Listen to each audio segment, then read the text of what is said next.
Assalamualaikum warahmatullahi wabarakatuh. Saya Rahma Suci Safitri dari tingkat 4C keperawatan. Di sini saya akan membuat video pengkajian keperawatan kritis.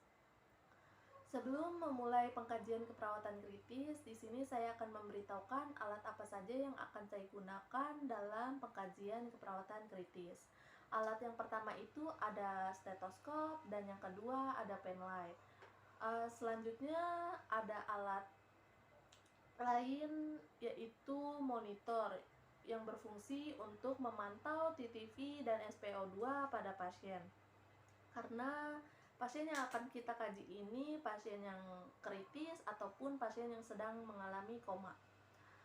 Sebelum melakukan pengkajian keperawatan kritis, saya akan memperkenalkan diri kepada pasien. Saya akan mengidentifikasi pasien berupa nama pasien dan tepat tanggal lahir pasien.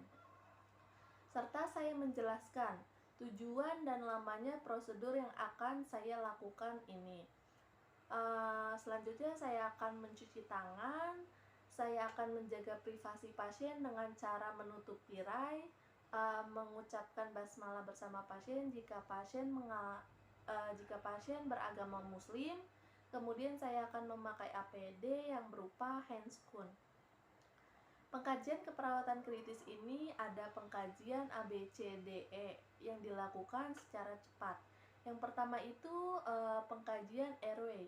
Kita akan mengecek apakah ada obstruksi jalan nafas atau tidak pada pasien. Jika pasien mampu menjawab, berarti tidak ada obstruksi pada jalan nafas pasien.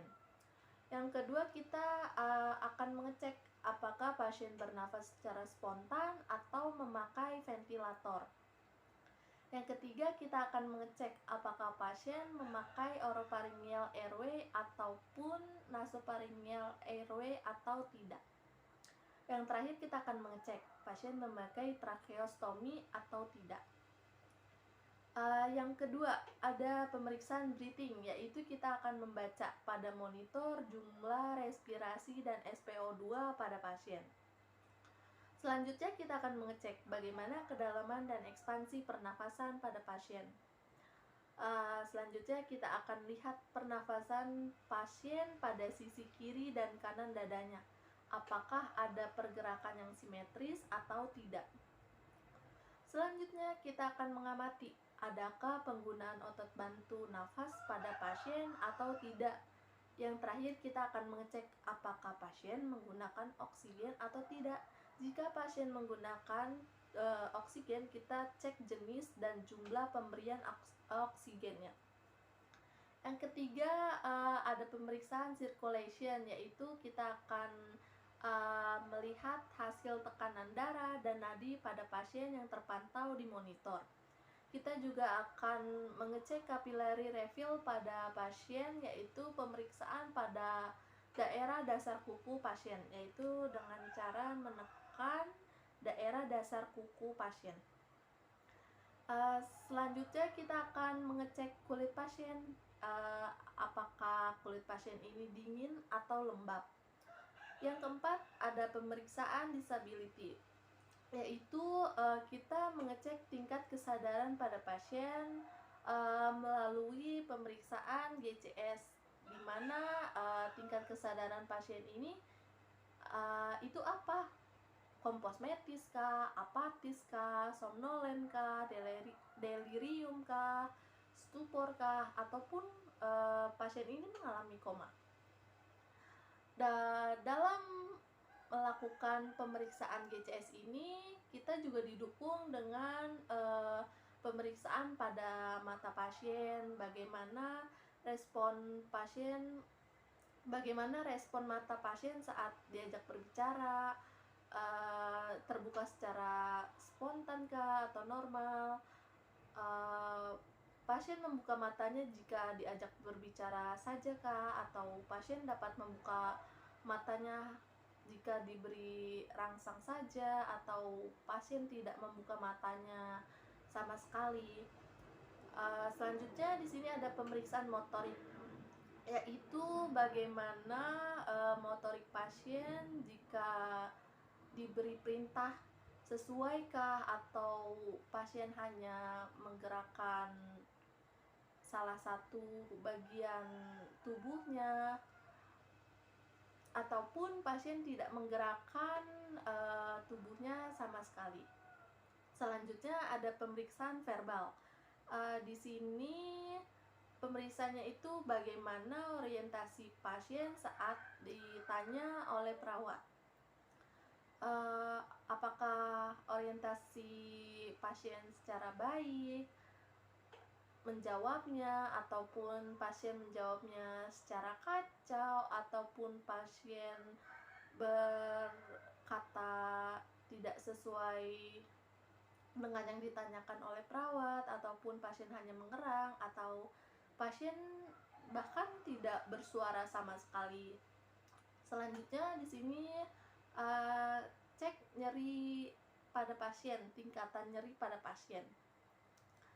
Apakah pasien tidak mengalami nyeri, ataupun pasien mengalami nyeri ringan dengan skala 1-3, ataupun pasien mengalami nyeri sedang yang dengan skala 4-6, ataupun pasien mengalami nyeri berat dengan skala 7-10.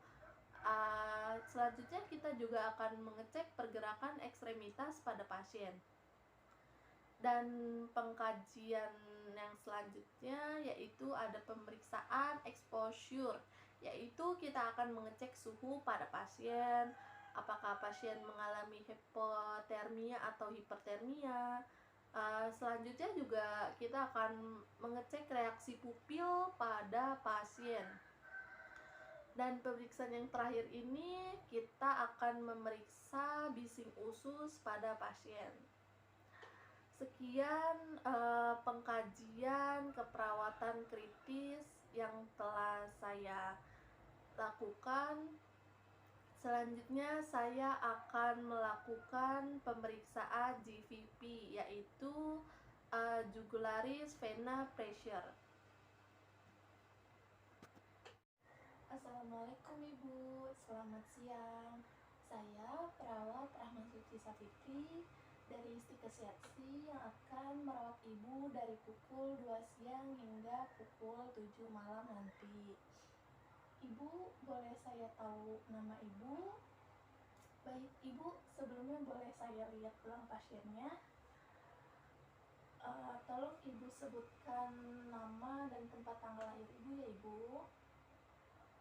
Baik, dengan Ibu Atika ya Ibu, tanggal lahirnya sesuai.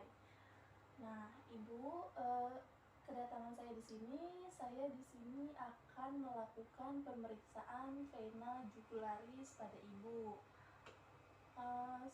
yang bertujuan untuk mengetahui ada atau tidaknya bendungan cairan pada jantung Ibu. Sebelumnya, apakah Ibu bersedia? Baik, jika Ibu bersedia, waktunya 15-20 menit, tempatnya di sini saja ya Ibu. Apakah ada yang ingin Ibu tanyakan lagi? Jika tidak ada yang ingin Ibu tanyakan, saya izin pamit ke belakang untuk menyiapkan alat-alatnya ya Ibu.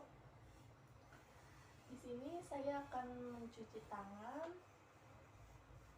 dan menyiapkan alat. Ibu, baik, saya setelah kembali sudah menyiapkan alat-alatnya juga. Sebaiknya kita mulai saja Ibu pemeriksaan ini. Saya akan menjaga privasi pasien dengan cara menutup tirai. Kemudian saya memakai APD, yaitu handscoon. Ibu, sebelumnya apakah Ibu beragama Muslim? Jika Ibu beragama Muslim, alangkah baiknya kita mengucapkan Bismillah sebelum memulai pemeriksaan ini ya Ibu. Bismillahirrahmanirrahim. Baiklah Ibu, untuk pemeriksaan kali ini posisi Ibu bisa tiduran seperti ini ya Ibu. Sebelumnya Ibu bisa menghadap ke sebelah kanan karena saya akan memeriksanya di bagian sebelah kiri leher Ibu ya Ibu. Dan Ibu sebelumnya mohon maaf, tolong dibuka kancing bajunya Ibu untuk mempermudah pemeriksaan vena ini ya Ibu. Baik, Ibu mohon maaf ya Ibu, saya pegang daerah lehernya karena untuk mengidentifikasi vena jugularisnya Ibu.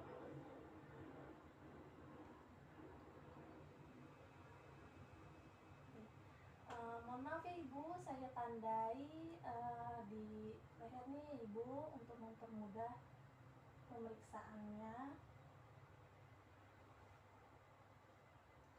Baiklah Ibu, sekarang saya akan menentukan letak pada sternum Ibu ya Ibu. Mohon maaf ya Ibu, saya periksa ya. Baik, saya tandai ya Ibu. Baik, sekarang sudah ditemukan ya Ibu untuk letak venanya. Di sini saya izin untuk mengukurnya ya Ibu.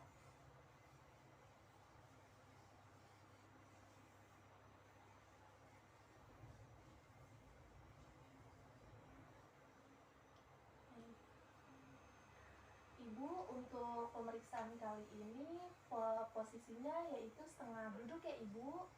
Jadi saya bisa membantu Ibu dalam merubah posisinya ya Ibu. Saya bantu ya Ibu, maaf saya betulkan dahulu bantalnya.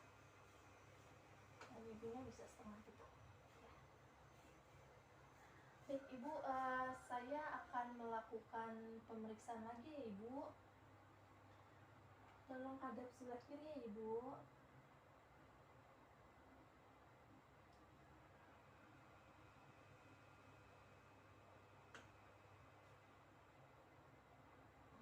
Saya akan mengukurnya ya Ibu, maaf ya Ibu.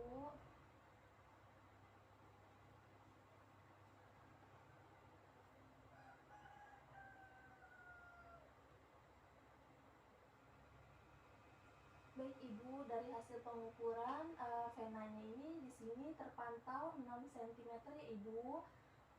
Jika menggunakan rumus yang sudah tersedia, yaitu nilai GVP Ibu adalah 5 tambah 6 yaitu 11 ya Ibu, yang berarti di sini Ibu mengalami peningkatan pada vena jugularisnya ya Ibu. Karena dari hasil normal vena jugularis itu yaitu kurang dari 10 Ibu. Baik, saya rapikan kembali ya Ibu bajunya dan saya kancingkan. Baiklah, pemeriksaan telah selesai ya Ibu. Alangkah baiknya kita mengucapkan Alhamdulillah. Ibu, dari pemeriksaan ini apakah ada yang ingin Ibu tanyakan? Jika tidak ada yang ingin Ibu tanyakan, saya izin pamit kembali ke ruangan untuk merapikan alat-alatnya karena pemeriksaan ini telah selesai ya Ibu. Baik, jika tidak ada yang ingin ditanyakan, saya izin pamit kembali ke ruangan ya Ibu. Assalamualaikum, selamat siang.